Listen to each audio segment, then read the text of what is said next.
Hello and welcome back, YouTubers. I want to apologize first things for taking so long to make another tech news video, but here I am. This past week I've had a couple papers due for my high school, and I wasn't feeling too good for a couple days, but I'm feeling better now, and I haven't had my phone for the past 3 or 4 days, which is what I've been using to make my videos, because I haven't been very happy with my Flip HD. So let's get started. Apple revealed its first major update to iOS 6 on Monday, January 28th. 5 beta tests after the launch of iOS 6, iOS 6.1 is released. One of the features that it includes, or fixes or updates, or whatever you want to consider it, is the 4G LTE support for 36 more iPhone carriers and 23 more iPad carriers. US users can now purchase movie tickets through Siri with the help of Fandango. I'm going to demo that for you real quick. I have my iPad here, and I'm just going to ask Siri a question about purchasing tickets. Siri, can you buy me some movie tickets for tonight?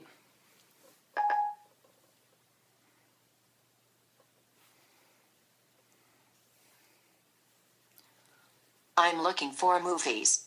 I found a few movies playing a bit far from Union today. I can't get tickets for these theaters, unfortunately. Alright, let me try that again. Siri, can you get me tickets to a movie in Newport tonight? I found 8 movies playing in Newport today. So as you can see, it shows me what movies are playing at the theater, and then I lose it. What movies are playing at Newport tonight? But anyways, as you can see, first things is that I found for some 8 movies movies playing at the AMC Newport on the Levee 20 a bit far from Union today. Okay, so for some movies, theaters, it allows you to purchase tickets through the Fandango app, and some movie theaters, it does not. So as you can see, it shows you the movies that are playing at your local theater. And I'm going to go ahead and select one. I'm going to go ahead and select the movie Mama, which I talked about last week. So as you can see, you just scroll down here, and you scroll down, and it says, gives you the options of what showtimes you want to select. And the only showtime for tonight is 9:50 p.m., probably because it's too late for any other times. But you can go ahead and you can select buy tickets, and it'll take you over to the Fandango app, which you download separately through the App Store. And unlike previous iOS, it does not give you an option to buy movies through Fandango right there through Siri. But anyways, it allows you to check the availability of the tickets, and then you can go ahead and purchase them. iOS 6 had 300 million users, and there was 300 million iDevices connected through iOS 6, which makes it the world's largest operating system. So iOS 6.1 is on pace to be the largest mobile operating system. Also, a couple more features is iTunes Match subscribers can now download individual songs through iCloud, and there is a new button that allows you to reset your advertising identifier, which is basically the control base for advertisers trying to track your web searches and your web browsing history. So to get this new update, you just want to go to Settings, and you're going to want to go to General, and there's going to be a little bar there that you can select that says Software Update, and once you click on that, if you haven't already updated your device, it'll pop up and it'll say iOS 6.1, and you just go ahead and you click Install, and it'll take about, for me it took about 15 minutes, just depending on your connectivity. It would take you more or less time, but I highly suggest getting iOS 6.1 because it comes with new features, and also it has added LTE support to some carriers in the US. These include Alaska Communications, Alaska GCI, Bluegrass Cellular, and C-Spire. It also provides LTE support for Cellcom and Pioneer Cellular.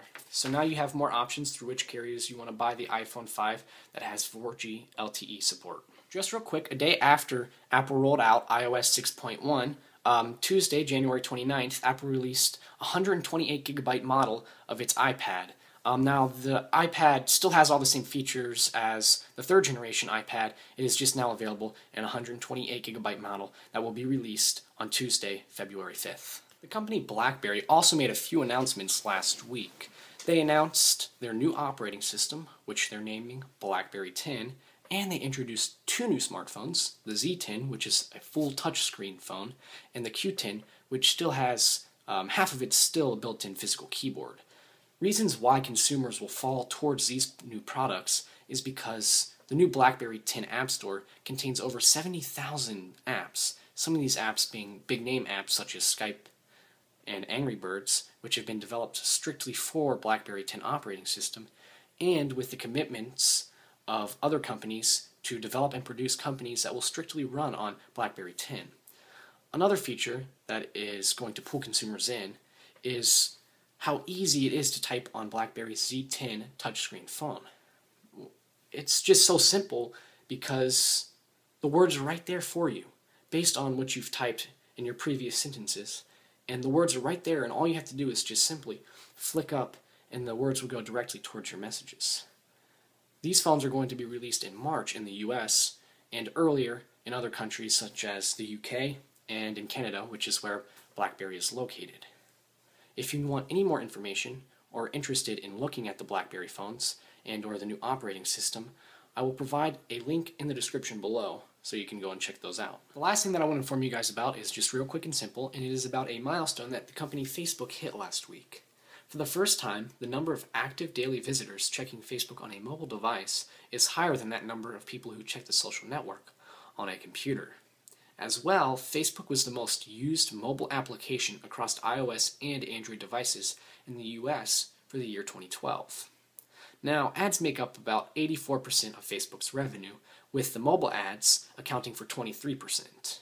Now, this is a big step for Facebook because Facebook has been trying to figure out what it wants to do with all the traffic that it's receiving from its mobile users, people who are using their cellular phones or their tablet devices to connect to the social network. As always, thanks for watching, but I want to talk to you about one thing and show you another video clip before I leave.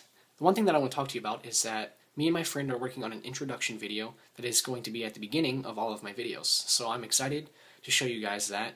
Hopefully that will be done by the next Tech News video, which I'm hoping to put out middle of this upcoming week, maybe closer towards the end since this one's so late, but I'm really excited to show you guys that.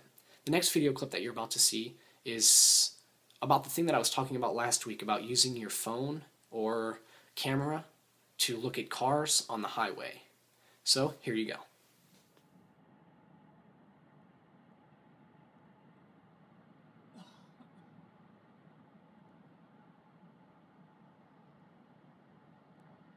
So as you can see, we were driving at about 65 miles per hour to about 70 miles per hour.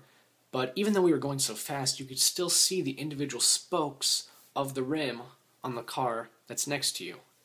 I think that's one of the coolest things that I've been taught in the past couple of weeks, but if you guys haven't checked that out, I advise that you guys just take your phone or something with you into the car that has a camera, and that way you can look through the camera at the car next to you.